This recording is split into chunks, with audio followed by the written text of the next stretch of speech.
Hey everyone! Today we are talking about one of the reasons you keep quitting and then what to do about it. Okay, so we talk a lot here about kind of the brain and psychology to help us do this in a way that's really sustainable. And so I'm going to share with you the idea of our need for certainty. And this is, if you listen to Tony Robbins, this is one of his six core needs. And so there are others, but today we're going to focus on this need for certainty. And so what happens when we start a new diet plan or whatever whatever strategy we employ to try and lose weight is we go into it with thoughts like, I hope I can do this. I hope I'm going to be able to get through tonight on plan.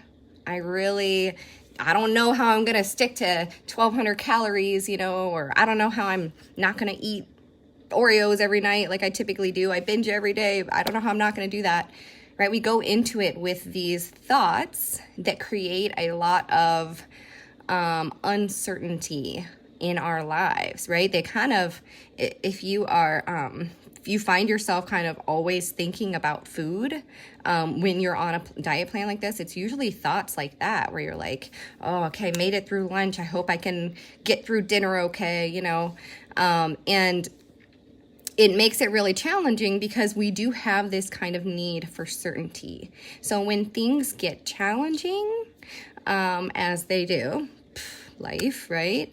Then one of the easy way outs is for us to quit. Because when we quit, we know exactly what the results are going to be, don't we? And we're certain, we're absolutely 100% certain what happens if we quit. Things don't change, right?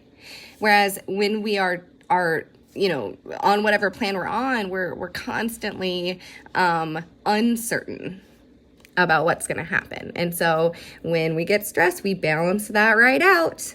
Okay, we just let it go. It's much easier to drop it for something that is completely certain, even though it's not really what you want to do long term.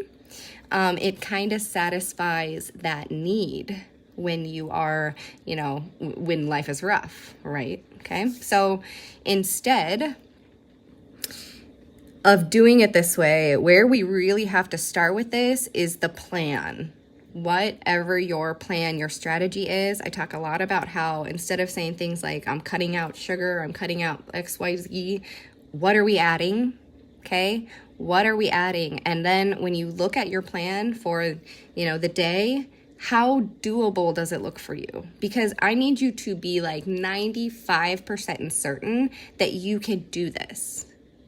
It should be when you begin this, when you start, the things that you do should feel easy. Okay, so if you want to start intermittent fasting, whatever you want to do, if you want to cut carbs or you want to start tracking calories and try and get into a calorie deficit that way, whatever you want to do it gradually. Knowing, whenever you say you're going to cut to whatever, you're going to cut 300 calories, how 100% doable does that feel for you? Because you have to create some certainty in your plan. Otherwise, if all you have is uncertainty, if all you're thinking to yourself is, I hope I can do this, I don't know if I can do this, I'm not sure if I can do this, and all you have is uncertainty, then it's real easy for you to meet your other need by quitting. So create a plan that feels good from the beginning. Create a plan. Take care of that person who is you at the end of the day, who is stressed and who is tired, and put in foods that you're going to want to eat. And start with that. So those are my thoughts for today. I hope everybody's doing well. If anybody has questions, I answer lots of questions in other groups, sometimes with videos, things like that. So drop them on the page and I will get to you, or drop them in the group and I will get to you, I promise. So that's it for today. Have an awesome one. See you guys.